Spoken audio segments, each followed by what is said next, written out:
Hello everyone, this is OJ back with another video. Today, I'm going to be ranting about the retards that are in charge of matchmaking for the flyweight prospects against someone who is either a very difficult stylistic matchup or someone who's just really hard to beat in general because it seems like the UFC is hell bent on destroying all of the upcoming prospects in the flyweight division. For some reason, the UFC does not want to develop talent in the flyweight division, and they are more than willing to chuck them straight into the deep end for some bizarre reason. Over the past year, the UFC has been set on destroying whatever hype is left in the division by quickly getting promising prospects very difficult matchups early into their careers. I'm going to go over some examples of the UFC sabotaging their flyweight prospects throughout the last several months and explain why this is ultimately going to ruin the flyweight division.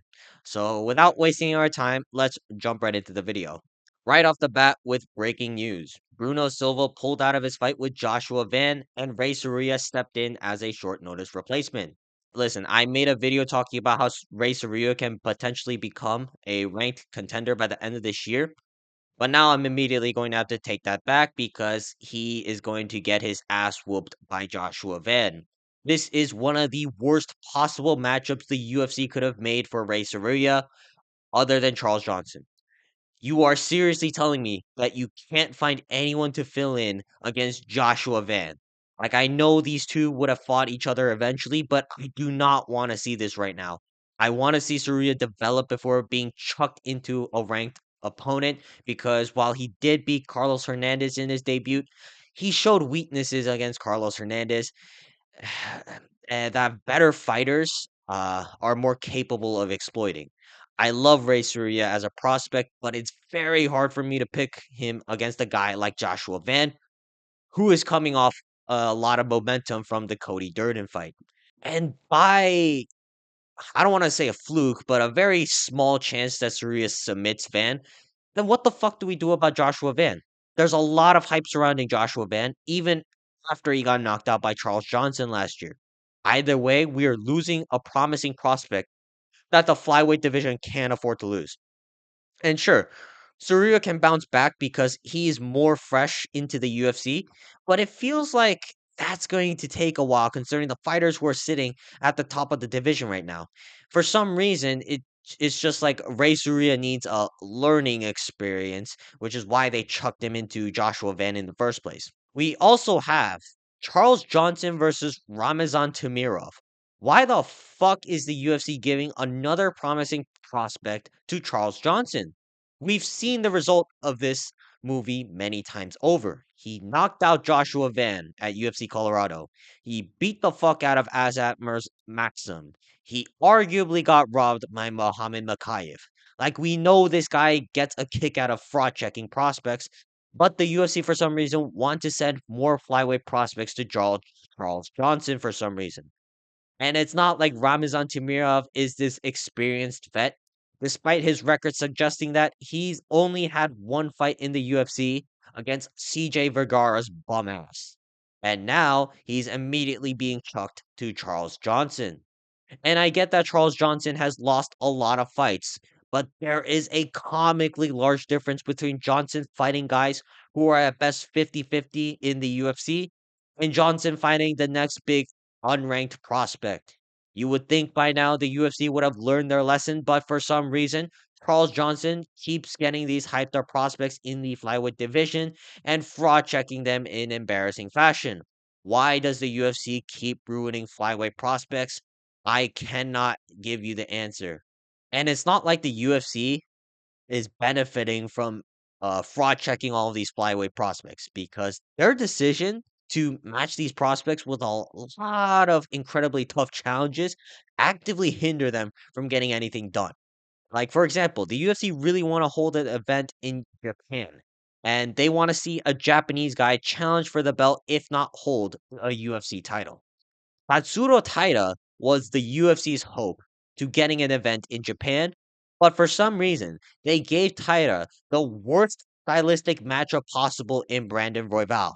Now, don't get me wrong, the fight was extremely close, but looking back at the fight, Brandon Royval was the worst possible matchup for Taira in the top five because Royval is known for pushing the pace better than anyone in the flyweight division.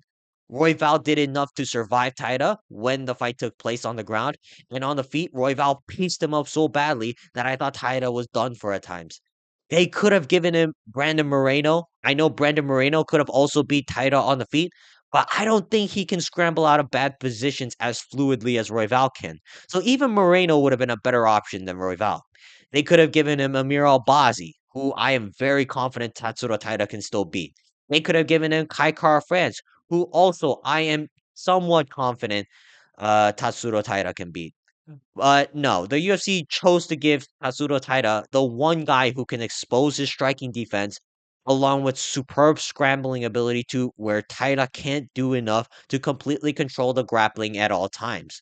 Like the UFC said they want to go to Tokyo, they want to host an event in Tokyo, but for some reason they actively made a decision that will hinder them from hosting an event in Tokyo for at least another 2 years. And even though some of their decisions are great, like when they cut Muhammad Makayev. Part of me does feel like the flyweight division is completely cooked because the UFC decided to let go of Muhammad Makayev. Because the UFC got rid of Muhammad Makayev, the UFC brought in Kai Asakura to fight for the flyweight title a few months back. We are completely out of options right now when it comes to picking who should be next to fight for the flyweight title because everyone in the division is either coming off a loss or has lost to Pantoja at some point in time. Mohamed Makayev was the only guy to not come off a loss and not lose to Alexander Pantoja. Am I saying that Makayev beats Pantoja? Fuck no. Makayev is just going to sniff Pantoja's crotch for like 5 rounds straight if that fight were to happen. Pantoja does not even want to move up to bantamweight, however, so it's almost impossible to find Pantoja a suitable opponent. Mohamed Makayev, as much as I don't want that to happen, he was arguably the only suitable opponent Pantoja had at the time. But now that Makayev is gone, we will never get to see that fight. And we will never have a suitable opponent for Alexander Pantoja unless he moves up to bantamweight. There is no logical step or slow progression to taking care of flyweight prospects in the UFC. The UFC wonders why nobody amongst the casual audience watches flyweight fights, but the answer is because the UFC can't promote shit properly. In reality, flyweight fights are some of the most technical. Sure, most of them may not have knockout power, but in terms of pure mixed martial arts skill, flyweight is one of the best divisions around. It's just a shame that the UFC does not know how to manage the flyweight division properly, which is why we are seeing so many retarded matchups being made as of late. Alright, guys, this is going to be it for today's video. Let me know in the comments down below if you guys also feel the same way regarding the flyweight division. Other than that, make sure to like and subscribe, and I will see you guys next time. Peace.